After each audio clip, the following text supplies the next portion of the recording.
ஆண்டவர் இயேசு கிறிஸ்துவுக்குள் அருமையானவர்களே, இறை வார்த்தை பகிர்வுடைய உங்கள் அனைவரையும் அன்போடு வரவேற்கிறேன். பிரியமானவர்களே, புத்தாண்டு முடிந்து இறைவனுடைய ஆசிர் இன்னும் அதிகமாக கிடைத்திருக்கிறது.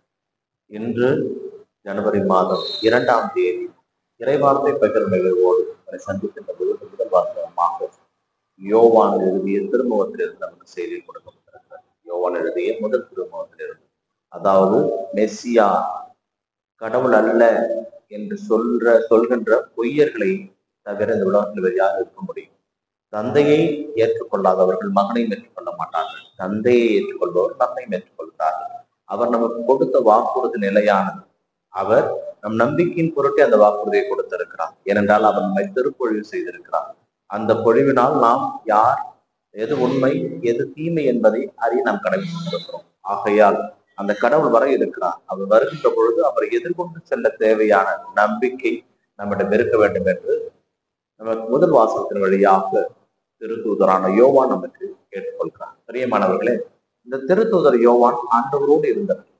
இந்த நற்செய்தி வாசகத்திலும் அவர் திருமுழுக்கு யோவானை குறித்து சான்று பகிர்கிறார். ஏனென்றால் திருமுழுக்கு யோவான் கடவுளின் சார்பாக பேசிக் கொண்டிருக்கின்ற பொழுது யூதர்கள் மூப்பர்களையும் தலைமை குருக்களையும் அவரிடம் அனுப்பி வைத்து, நீங்கள் யார், நீங்கள் என்ன செய்கிறீர்கள், உங்களுக்கும் இதற்கும் என்ன சம்பந்தம் என்று கேள்வி கேட்ட பொழுது, எந்த அதிகாரத்தால் நீங்கள் திருமுழுக்கு கொடுக்கிறீர்கள் என்று கேட்ட பொழுது, அவர் எல்லாவற்றிற்கும் நீங்கள் எலியாவா என்று கேட்ட பொழுது இல்லை என்று சொன்னார்.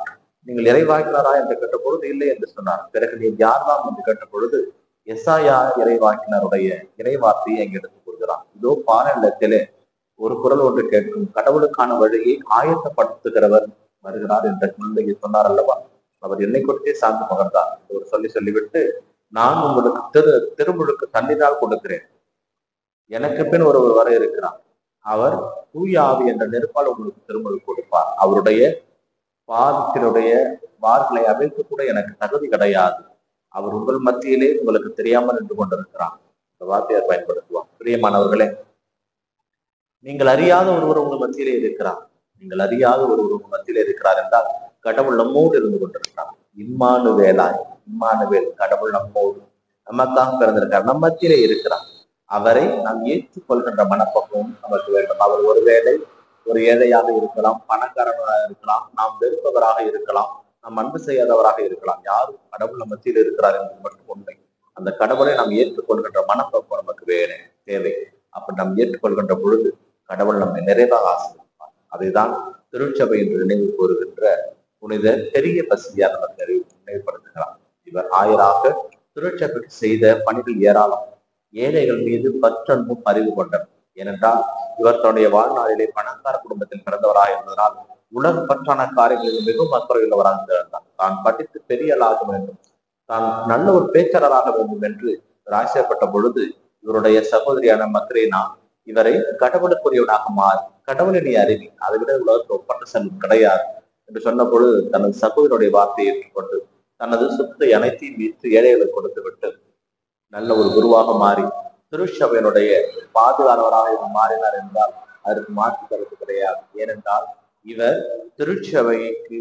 திருச்சபையிலே நடந்த தப்பறை கொள்கைகளை எதிர்க்கின்றவர். ஏனென்றால் இவருடைய காலகட்டத்திலே இந்த ஆரிய பதமானது மிகவும் பிரசித்தி பெற்றதாக இருந்தது. ஏனென்றால் கடவுள் மனிதன், அவர் கடவுள் அல்ல, இயேசு கிறிஸ்து மனிதன், அவர் கடவுள் அல்ல என்ற தப்பறை கொள்கைகள் உலகம் பரவி கொண்டிருந்த வேலை. அவர் அன்னை கன்னி மரியிடம் பிறந்ததனால் அவர் மனிதனாகவே இருக்கிறார், அவர் கடவுள் அல்ல, மனித சாயல் அவருக்கு, கடவுளுடைய சாயல் அவருக்கு கிடையாது என்று தப்பறை கொள்கைகள் வேலன்ஸ் என்கின்ற அரசன் அதை பரப்பி கொண்டிருந்த பொழுது அவர் கடுமையாக சாடி, கடவுள் இயேசு கிறிஸ்து மெய்யாகவே கடவுள், அவர் நமக்காக இந்த மண்ணுலகிற்கு வந்து இறந்து உயிர் தெழுந்தார், அவர் உண்மையான கடவுள் என்று வாதிட்டு அவர் கான்ஸ்டான்டினோபிளில் நடந்த பொது சங்கத்தில் அதற்கான முற்றுப்புள்ளி வைத்தார். இந்த பெரிய பசிலியா திருச்சபையினுடைய பாதுகாவலர் என்றால் அதற்கு மாற்று கருத்து கிடையாது. ஏனென்றால் இவருடைய குடும்பத்திலே பல புனிதர்கள் இருக்கிறார்கள். இவருடைய தாத்தா, இவருடைய அப்பா, இவருடைய அம்மா எம்மிலி, இவருடைய சகோதரி, இந்த குடும்பத்திலிருந்து அத்தனை பேரும் புனிதர்கள் என்றால் அதற்கு மாற்று கருத்து கிடையாது. இந்த பசிலியா அடிக்கடி சொல்கின்ற வார்த்தை, உனது வீட்டிலே உனது தேவைக்கு போக மீதம் இருப்பவை எவையும் உனக்கு சொந்தமானது கிடையாது. உனது அலமாரியிலே நீ அணிகின்ற உடையை, உனக்கு தேவையான உடையை தவிர மீதம் இருப்பது எதுவும் உனக்கு சொந்தமானது கிடையாது. உனது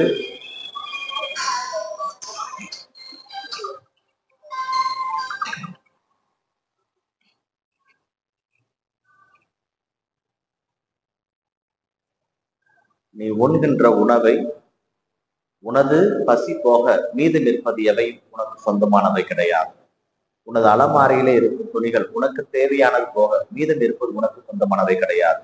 நீ சேர்த்து வைத்திருக்கின்ற தங்கமோ, பணமோ, வைடூரியமோ உன் தேவை போக, அதாவது உன்னுடைய தேவைக்கு ஏற்ப எடுத்துக்கொண்டு மற்றவற்றை ஏழைகள் கொடுத்து விடு. அது உனக்கானது அல்ல. ஏனென்றால் இந்த கடவுள் எல்லாருக்குமாக தான் இந்த உலகை படைத்திருக்கிறார். அது ஒருவன் மட்டும் வாழ்வது நீதம் சாவது என்பது தவறான கொள்கை. அதனால் என்றுமே ஏழைகள் மீது இறக்கம் கொண்டவராக எல்லாம் வாழ வேண்டும் என்று ஆசைப்பட்டார். அவர் சொன்ன வார்த்தைகள் யாரும் மறந்துவிட வேண்டாம்.